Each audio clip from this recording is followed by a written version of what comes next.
آقا علیہ السلام نے ایک زمانے میں قبروں پر جانا زیارت کرنا منع فرمایا تھا. جو لوگ آدھا آدھا دین دیکھتے ہیں اور آدھی نگاہ بند رکھتے ہیں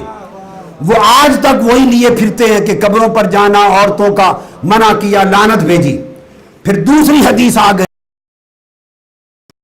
کنت نہیتکم عن زیارت القبور الا فزوروها فإنها تذکر الآخرہ. لوگوں میں تمہیں مرد اور عورت سب کے لیے یکساں حکم آ گیا بغیر کسی تحدید و تخصیص کے. میں تمہیں قبروں کی زیارت سے شروع میں منع کرتا تھا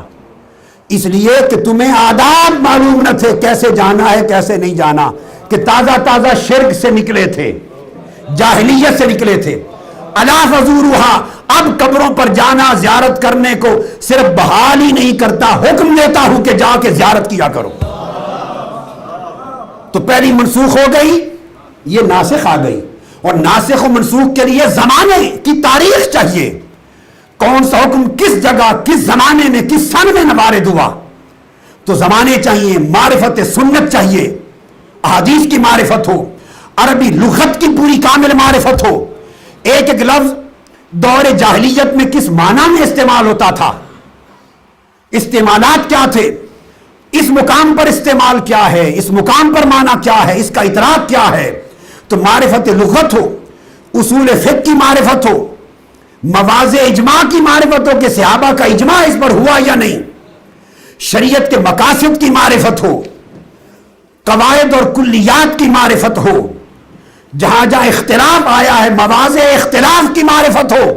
تاکہ اختلاف کی نوعیت کو سمجھ سکے اور اس اختلاف کے درمیان تطبیق کر سکے یا ترجیح کر سکے.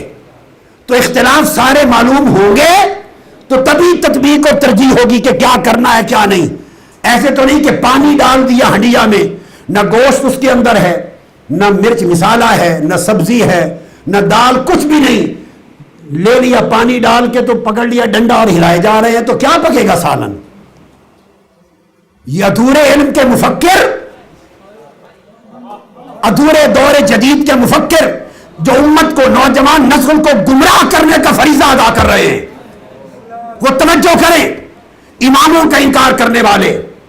فقہا کو, مجتہدین کو, محدثین کو, اکابر امت کا انکار کرنے والے, کہاں کھڑے ہیں تم؟ آپ کو الف بے جیم نہیں آتی ہے شریعت کی, صرف بولنا سیکھ لیا ہے اور نوجوان نسل کو گمراہ کیا جا رہا ہے. امام اعظم کی نفی کرتے ہو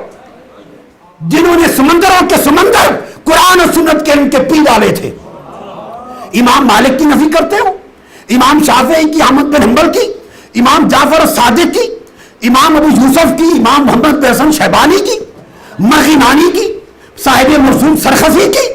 یہ وہ لوگ تھے جن کی زندگیاں بسر ہوئی, یہ سمندر علم کے پی کے بیٹھے تھے اور ڈکار نہیں لیتے تھے. اور آپ نے تو چلو پر چکھا ہی نہیں ہے علم, ایک گھونٹ نہیں بھرا, اور سارے اماموں کا تاریخ کا انکار کرنا سمجھتے ہیں کہ آپ سب پر فائق ہو گئے. تو قواعد اختلاف معلوم ہو, عرف کا علم معلوم ہو, منطق استدلال اس کی معرفت ہو, مجتہد کی صلاحیت ہو, اجتہاد کی صلاحیت ہو, استنباط کی صلاحیت ہو. اور اگلی بڑی اہم بات کہنا چاہتا ہوں جو لوگ نہیں جانتے, اس پر اجماع ہے امام شوکانی, علامہ ابن القیم, حافظ ابن کثیر, علامہ ابن تیمیہ, امام سیوطی, قرطبی, علامہ امام مالکی. آپ جس بھی امام کو قرطبی, شاطبی جو اٹھا لیں اور مجتہد کی صلاحیت اور شرائط کو پڑھے, ایک نے بھی اس سے اختلاف نہیں کیا کہ ان تمام علوم کے ساتھ سب سے بڑھ کر اس اجتہاد کا حق اس کو ہے جو خود صاحب تقویٰ بھی ہو, اس کے اندر عدالت ہو, حسن طریقت ہو, اس کے اندر سلامتی یا کردار ہو. نمازیں بھی پتہ نہیں کوئی پوری پڑھتا ہے کہ یہ نہیں, کرسی پر بیٹھ کر مجتہد بن بیٹھتا ہے. جس کی جبین خدا کے حضور سے اٹھتی نہ ہو, جس کی آنکھیں نم رہتی ہوں خدا کے محبت میں, رسول کے ہجر میں دل تڑپتا رہتا ہو, جس کی روح اور دل کا رشتہ گنبد خضرا کے ساتھ قائم رہتا ہو, جس کے قلب باطن پر مالا اعلیٰ کے انوار اترتے رہتے ہوں, جو گنبد خضرا کے فیض سمندروں میں غوطہ زنی کرتا رہتا ہو تاکہ جہاں جہاں سے ہدایت ملنی ہے وہ سارے سوتے اس پر کھلے ہوں، اور زہد ہو اور کردار اور سیرت میں تقدس ہو، پرہیز ہو، تب جا کے فکر کو پختگی اور رسوخ نصیب ہوتا ہے۔ اور پھر الافتقار الی اللہ،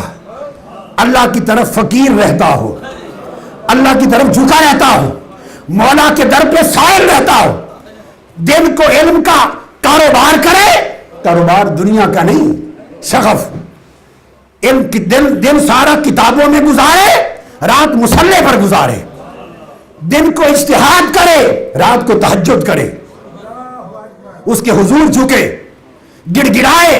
مولا سے تعلق ہو، پھر نور ملتا ہے، پھر فہم کے دروازے کھلتے ہیں، پھر فقہ نصیب ہوتی ہے، پھر کوئی مجتہد ہوتا ہے، اور التوجہ الیہ بالدعا،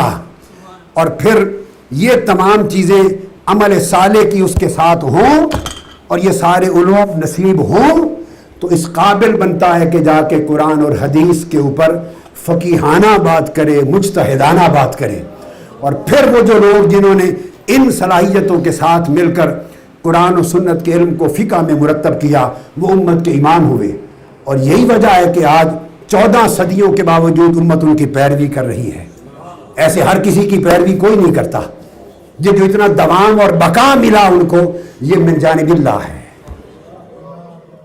اس گفتگو کا ایک آخری حصہ رہ گیا، انشاءاللہ تعالی اگلی نشست میں بیان کریں گے۔ وما علینا الا البلاغ۔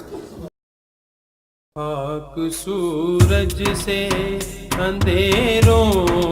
کا ازالہ ہوگا، پاک سورج سے اندھیروں کا ازالہ